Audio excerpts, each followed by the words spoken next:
Motorola has long been a trusted brand in the budget and mid-range smartphone segment, offering devices that balance affordability with decent performance.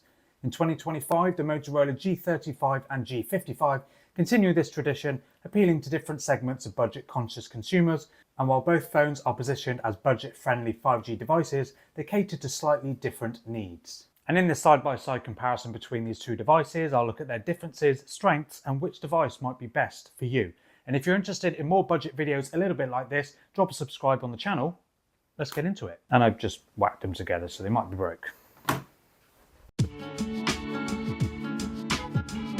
So as for the design of both of these phones, the Motorola G55 features a plastic back with a matte finish, providing a comfortable grip while reducing fingerprints. Its 6.7-inch IPS LCD display has relatively thick bezels around the outside, but that's to be expected at this sort of price range. But despite its budget status, the device is well built with a sturdy frame that ensures durability, and it does retain a 3.5mm headphone jack on a side-mounted fingerprint scanner for convenient unlocking.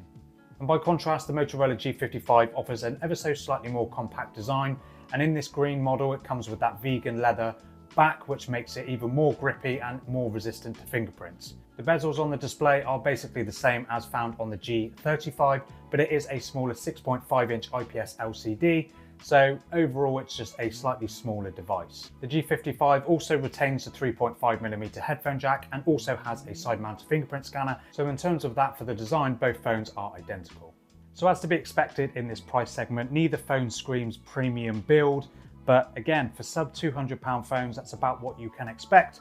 But overall, the phones are pretty sturdy, and the G55, although it's still a large phone, does feel a little bit more compact than this G35. But overall, yeah, they're both really well-built phones. To dive in deeper into the displays, the G35 is equipped with a 6.7-inch IPS LCD display with 120Hz refresh rate, while the G55 comes with a slightly smaller 6.5-inch display, but it is again an IPS LCD, again with 120Hz refresh rate.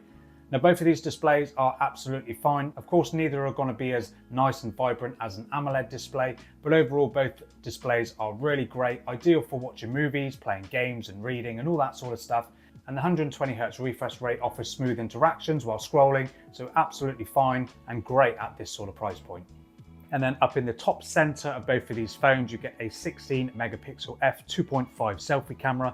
I will get into the photo quality in just a second, but overall from the front, aside from the size, both of these screens are basically identical. And the G55 is also protected with Corning Gorilla Glass 5 as opposed to the Corning Gorilla Glass 3 on the G35. So if you rock the phone without a screen protector, as neither of these come with one out of the box, the G55 is going to give you a little bit more protection from scratches than what you'll find on the G35. But as always, I'd always recommend putting a screen protector on because glass always breaks. And as for performance on both of these phones, they come with two completely different processors.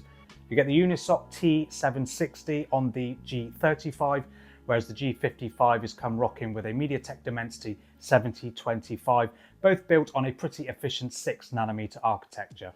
Now in terms of overall performance, both phones are absolutely fine for just everyday scrolling, a bit of light gaming, and just everyday day-to-day tasks. I have found the odd stutter here and there on the G35, whereas I haven't found anything like that on the G55. And if you're looking at benchmarks, if you're really interested in the benchmark scores, the G55 unsurprisingly scores a little bit higher, especially on the multi-core score. But overall, for everyday swiping and scrolling, both phones will be absolutely fine. If you just want that little bit of extra power, I would definitely recommend going for the G55.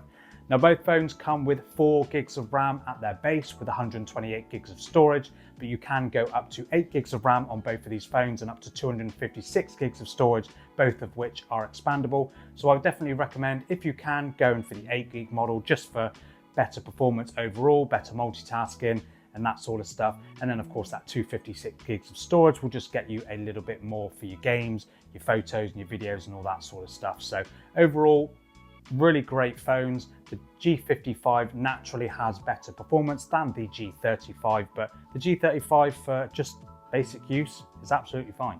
And as for software, of course, both phones come rocking a pretty stock Android experience, although recently Motorola have come to adding a few preloaded games onto their phones, but you can just delete them off if you really don't want them on there. I certainly don't. But overall, the software experience on both of these Motorola's is about what you'd expect from past Motorola's if you can move aside from those games that are pre-installed. Both phones are rocking Android 14, and Motorola promises up to 2 major software updates on both of these phones and up to 3 years of security patches. So not quite as good as the G75, which now has 5 years of major software updates and up to 6 years of security patches. Check out my G75 unboxing and review videos down below, and a comparison with the G75 and the G85 as well if you're interested in those videos. So not the best software support on both of these phones, and Motorola doesn't have the best track record of offering timely updates. They don't come as quick as what you'd find on, say, a Samsung or a Google Pixel. But you are going to get some software support on both of these phones, so that's something to bear in mind when you're using these phones. And you get the usual customization options with themes and wallpapers and that sort of stuff. You get the chop gesture to turn on the flashlight on both of these, and then of course the twisting to open the camera. A couple of shortcuts just to make life a little bit easier when you're using these phones day to day. But overall, the software experience on both of these is what you'd expect from other Motorolas, a really clean software experience. And when it comes to the battery life on both of these phones, it's a pretty similar story to what you find on a lot of other budget phones, especially Motorola's.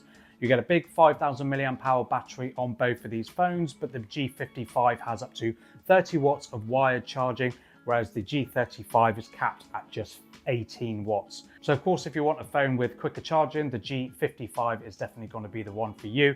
And both of these phones will get you through a full day without much of a problem at all. If you're a light user, you could easily get 2 days out of these phones. If you're a heavy user, they should still last you a full day, no problem.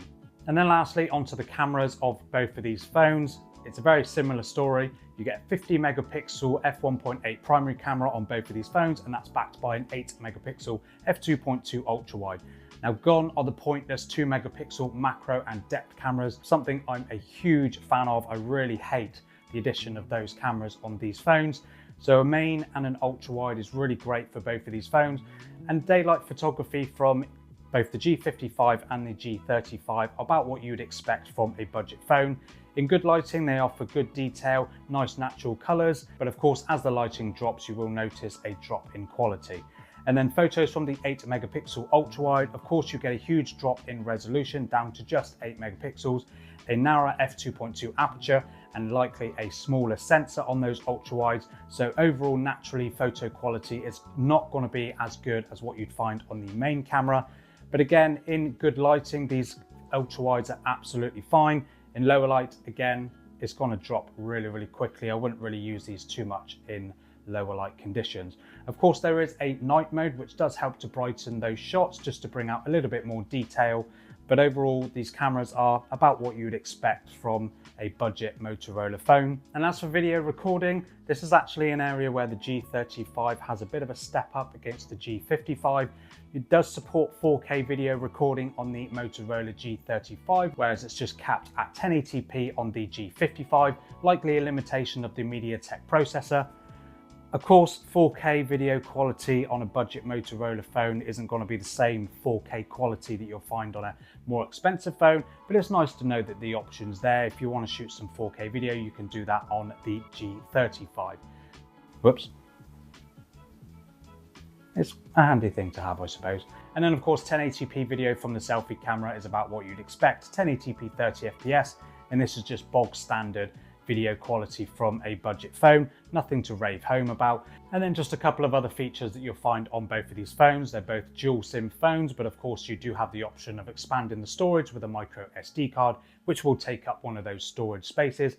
You get Bluetooth 5.0 on the G35 and Bluetooth 5.3 on the G55, and then region dependent, you do get NFC for your contactless payments, and you get stereo speakers on both of these phones as well. So overall, that's my very quick comparison between the Motorola G35 and the Motorola G55. Which one would you pick? Do let me know down in the comments. If it was me, if it was my money, I'd pick the G55, mainly for that better performance. It's a slightly more compact phone, so I would definitely pick the G55. I did find a few stutters using the T760 processor on the G35, and that's definitely enough for me to pick the G55, especially as it doesn't cost a huge amount more. But let me know down in the comments what you think, and if you enjoyed this video, again, drop a sub on the channel and hit a like on this video as well, and I'll see you in the next video.